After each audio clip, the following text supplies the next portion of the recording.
이제 퇴직급여 제도의 적용 대상은 한 사업장에서 계속 근로 기간이 1년 이상, 1년 이상인 근로자에게는 퇴직급여를 지급해야 된다라고 적용 대상을 정리했었는데, 그럼 이 계속 근로 기간, 즉 근로자가 근무를 하고 있는 중간에 일정한 뭐 특별한 사유가 발생했어요. 예를 들어 이런 사유들이 발생을 했으면 이 기간들도 퇴직급여 산정을 위한 계속근로기간에 포함을 해야 되는지에 대해서 조금 문제가 있을 수 있습니다.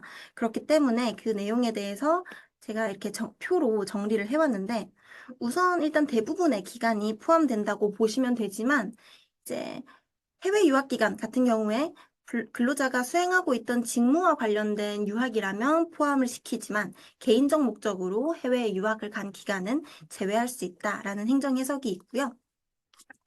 그리고 여기서 조금 이제 유념해서 보아야 될 행정 해석이, 개인 질병 또는 학업 등 근로자의 규칙 사유로 인한 휴직 기간은 근로관계가 일시 중지될 뿐 소멸되는 것은 아니므로 그 기간을 제외할 수는 없지만, 이런 개인 사정이나 규칙 사유로 인한 휴직 기간에 대해서 우리가 사전에 단체 협약이나 취업 규칙에서 이를 제외하기로 정했다면 그러하지 아니하다.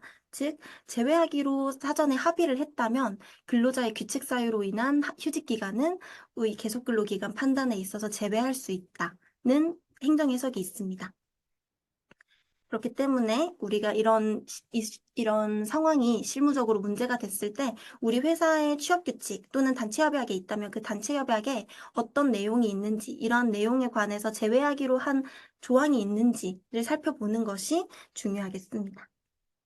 그리고 추가로 이제 저희 고령자 촉진법 제21조 2항에서 이제 정년 퇴직으로 근로관계가 종료되고 이제 기간제 근로자로 다시 재고용했을 때, 소위 촉탁직이라고 하죠. 그 촉탁직에 대해서는 그 서로 당사자 간의 합의로 그 이전 근로기간을 제외할 수 있다는 그런 법 규정도 있습니다.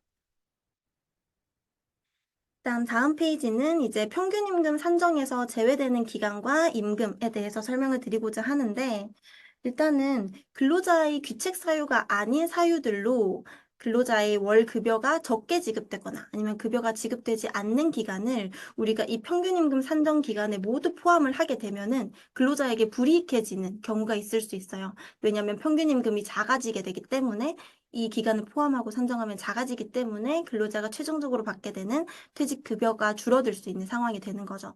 그렇기 때문에 크게 이제 그래서 근로기준법 시행령 2조에서는 다음과 같은 사유가 발생했을 때에는 그 평균임금 산정이 되는 기간과 그 임금의 총액에서 각각 빼고 이 평균임금을 산정한다라고 규정을 하고 있습니다.